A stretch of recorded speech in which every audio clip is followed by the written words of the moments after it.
బుద్ధియు జ్ఞానము సర్వ సంపదలు గుప్తమై ఉన్నవి నీ అందే.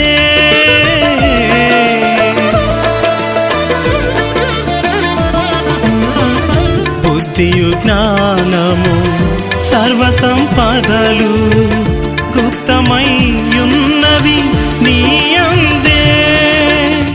జ్ఞానమునిచ్చి ఐశ్వర్యముతో జ్ఞానమునిచ్చి ఐశ్వర్యముతో నన్ను ఇలా మలచిన నా యేసయ్యా.